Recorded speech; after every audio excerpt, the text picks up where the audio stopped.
ମୁଁ ଭାବୁଛି ସେ ପ୍ରଶ୍ନ ତାଙ୍କୁ ପଚାରିଲେ ଆପଣ ମାନେ ଠିକ ହବ। ମୁଁ ତାଙ୍କ ସମ୍ପର୍କରେ ଉତ୍ତର ଦେବା ଉଚିତ ହବନି, କିନ୍ତୁ ଗୋଟେ ନିଶ୍ଚିନ୍ତ କଥା, ଯେହେତୁ ଅଞ୍ଚଳର ଘଟଣାଟା ଘଟିଛି ସେ ଆସିବା ଉଚିତ ଥିଲା। ମୁଁ ବୋଧେ ଏ ଘଟଣା ଆଉ କେବେ ମଧ୍ୟ ଘଟଣା ଯଦି ଆମେ କାର୍ଯ୍ୟ ଭିତରେ ଥାଆନ୍ତୁ ଏ ଘଟଣା କେବେ ଘଟିବା ପାଇଁ ଆମେ ସୁଯୋଗ ଦେଇନଥାଉ। ବିରୋଧୀ ଦଳ ତାଙ୍କର କଣ ରାଜନୈତିକ ପ୍ରକ୍ରିୟା ଜାରି ରଖିଲେ ସେ ସମ୍ପର୍କରେ ମୁଁ ଆଉ ମତ ଦେବାକୁ ଗୋଟା ଉଚିତ ମନେ କରିବିନି, କିନ୍ତୁ ଡାକ୍ତରଖାନା ପରିସରରେ ନିଶ୍ଚିନ୍ତ ଭାବରେ ତାର ସାଙ୍କ୍ଟିଟି ରଖିବା ଦରକାର। ଆଉ ମୁଁ ତ ନିଶ୍ଚିନ୍ତ ଭାବରେ विधायक नथिला बेले सेठी मु नेता थिली 9 मसिया विधायक हवा पर 24 मसिया पहुंचाई ए घटना केबे घटी नथिला कि मो विचार रे मु बोधे ए घटना आउ केबे मध्यम घटना जदि आमे कार्य भितर थांतु ए घटना केबे घटिया पे आमे सुयोग देन था। समीर बाबू आउटे कथा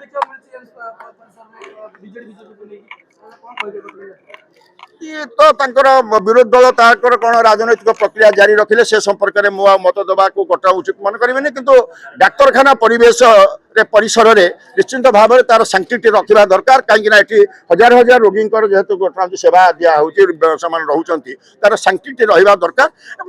जितेबाला एम्स तरफ जो नोटिफिकेशन है कथाटार शांत पड़ी मुख्यमंत्री अंचल घटना घटी बर्बरतम घटना घटी से निजे महिला शिशु विकास मंत्री कौन लगुच आपको कौटी ना कौटी खाली ट्वीट कर रहीगले पीड़िता भी भेटिले। भावुँ से प्रश्न पचारे आपण मैंने ठीक हम मुझे संपर्क में उत्तर देवा उचित हेनी, किंतु गोटे निश्चिंत कथा जेहेतु अंचल घटनाटा घटी से आसवा उचित था।